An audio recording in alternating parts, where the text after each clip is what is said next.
Last year, share ko lang ang mga kaganapan during our 25th wedding anniversary. Siyempre, ito siya last year. Pero ito siya nung ikakasal pa lang, di ba? Noong 1999. Yun, no? At ang kotseng puti na nasa kaliwa, nung ginojowa ko pa siya, di ba? Yun, no?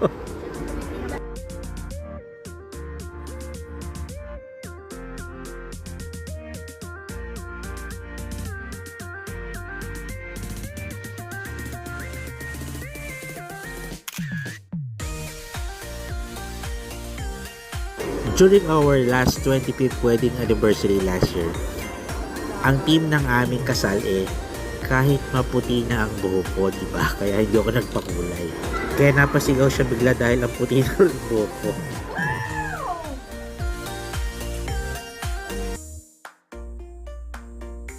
Pero si Angie, parang lalong bumata or piling bata kasama ng mga anak namin, diba?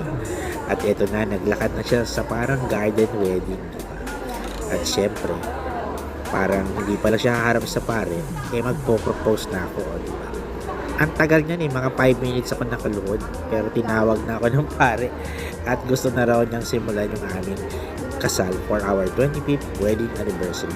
O yan pinakita ko lang antayin niyo yung aming bagong celebration kung mapapasaya ko. Yun, no? So today, after 1 year, medyo parang kinakabahan ako, diba? Kasi syempre, last year, medyo maganda yung aming celebration, diba? But today, nasa Guam, USA kami.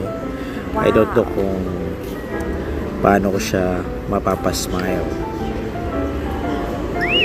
Sabi nga, merong kasabihan, sa haba-haba ng sasakyan, di sa simbahan din naman pala darating, diba?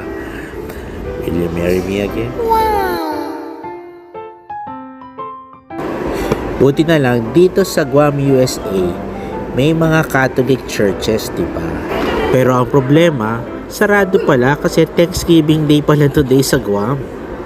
Pero syempre, walang problema kay Tito Nelos yan as feeling vlogger, diba?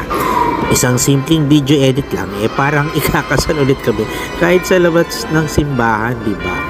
Yun, no? Kaya tuloy ang kasalan dito sa Guam, USA ng aming 26th wedding anniversary at syempre, Happy Thanksgiving Day, diba? Yun, no?